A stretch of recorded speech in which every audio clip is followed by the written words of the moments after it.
Good afternoon. Good afternoon. My name is Ronel Ramos.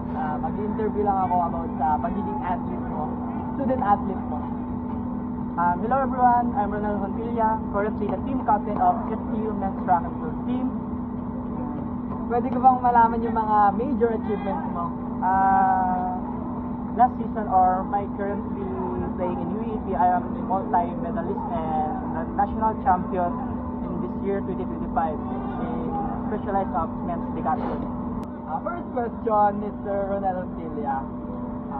What motivates you the most to perform well in your sport? For me, it motivates me siguro dun sa part na yung dating ako na siguro mahina.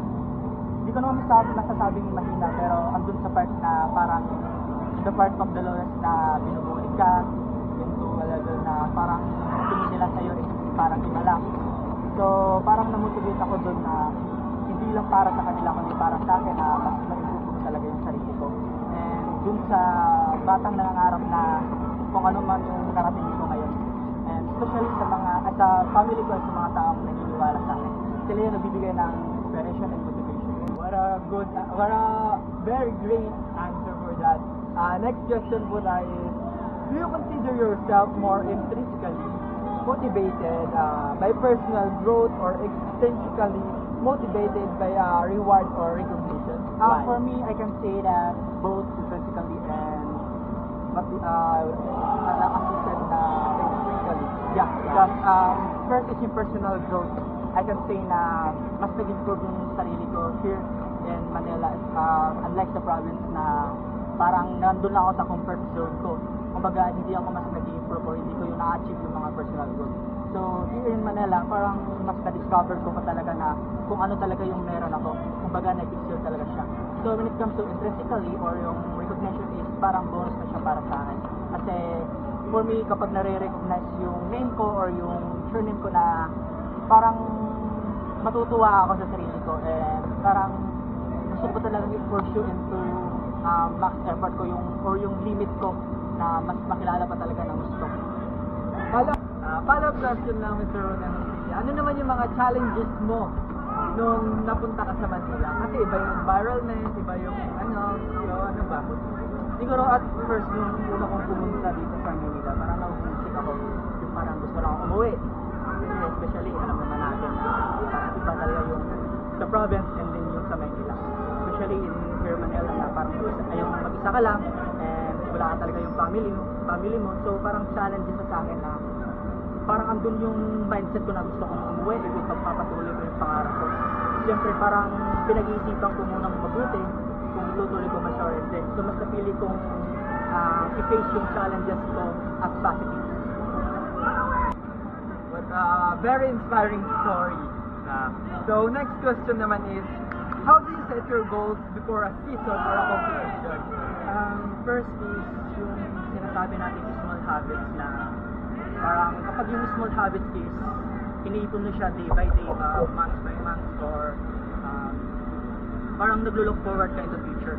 So for me, nagsiset ko yung Goal. Yung goal is pag-build sa sarili ko into discipline, determination, and dedication. So kapag malayo pa yung season, parang yung tinatawag natin na nagtatanim muna tayo ng palay bago natin anihin. So it means na pinag-iigihan ko talaga sa training yung kahit mapagod man, sumuka or ano pa man dyan, basta iniisip ko siya as positive and nilolook forward to yung future. Hindi ako nag-iisip na kung ano yung magiging negative outcomes. Kumbaga binubura ko siya sa isipan ko and more and positive ako. So especially now na parating na yung upcoming UAB Season 88 and masasabi ko talagang full ready na talaga ako na magipag-compete into others. Well, that's a very, very nice and strong answer. And final question naman. Ano naman yung goal natin this season? And ano naman yung goal natin this season and goal natin for the rest of the year? Yeah.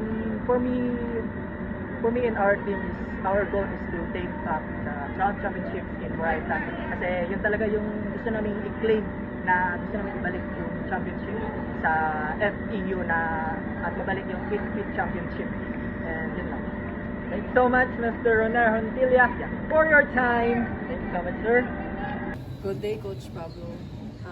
How do you keep your athletes motivated throughout the season, especially during through times or after losses? So, it's different from public school to private school. Motivation is different for both school.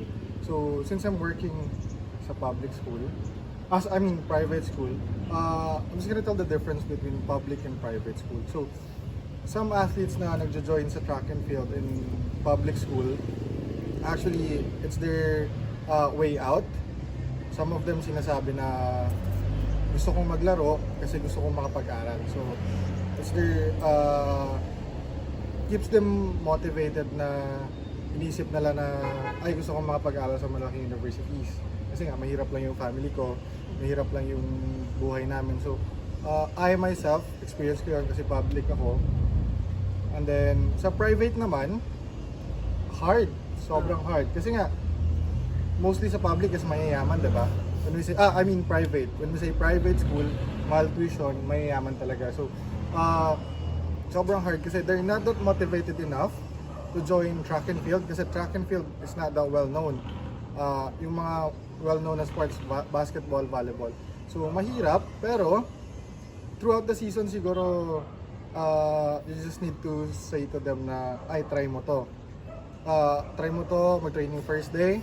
And then sa first day, make it look like fun yung mga exercises na ginagawa, yung mga workouts na ginagawa. So, gawin mo lang fun, yung mga workouts, and then, kailangan mo lang silang i-convince na, ay, ang fun ng ginagawa ko na to. So, kailangan kong pumunta dito, kailangan kong sumali dito, kasi masaya ako.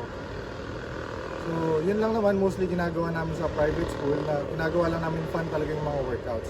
Para naman ma-convince namin yung mga bata na kailangan nilang bumalik kasi nga masaya sila. Kasi nga masaya sila sa ginagawa nila dahil fun yung workout.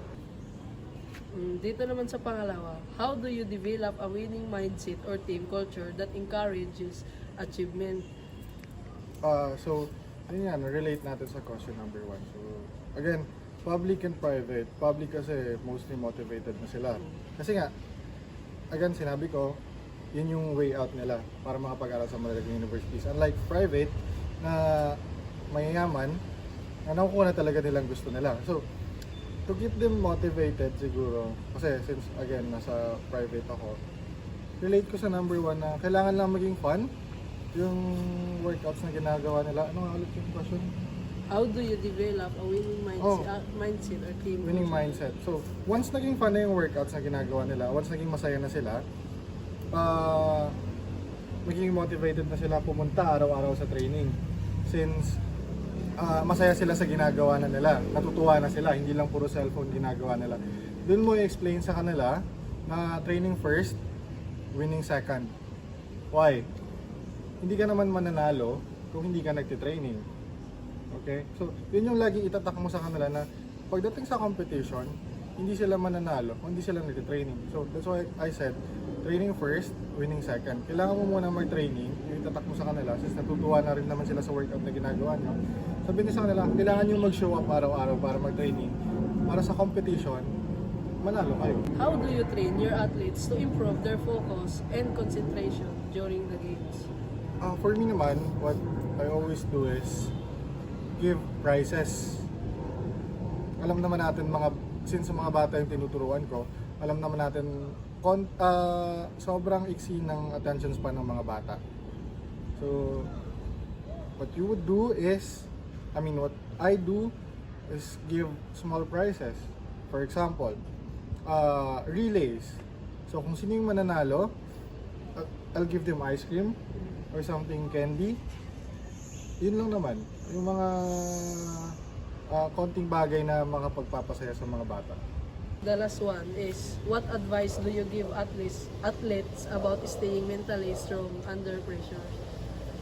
Ano yung mga advice mo sa kanila na Siguro isipin lang nila lagi, bakit ka nandyan? In times of competition, bakit ka nasa competition? In times of training, bakit ka nagtitraining? So parang sa akin dati nung bata ako, no? again, public school ako, inisip ko, bakit ako nagtitraining? Para lumakas. Bakit ako nagtitraining? Para manalo. So, pag nasa competition na naman, bakit ako nandito? Anong purpose ko para dito? Diba? Again, relate natin sa previous question. Ito na yung result ng training ko eh. So, isipin lang nila lagi, ano ba yung purpose nila? Bakit nila ginagawa yung bagay na yan? Tayo as athlete, ano ba yung purpose natin? Bakit tayo, nung mga elementary tayo, bakit tayo nagtitraining, diba? Makapunta tayo sa malalaking university, even makagawa tayo ng personal record natin, personal best natin. Yung mga maliliit na bagay na yun, yung mga personal best. Akala ng iba kasi maliliit lang eh. Pero for us, malalaking bagay na yun. So, dun lang sila mag-focus.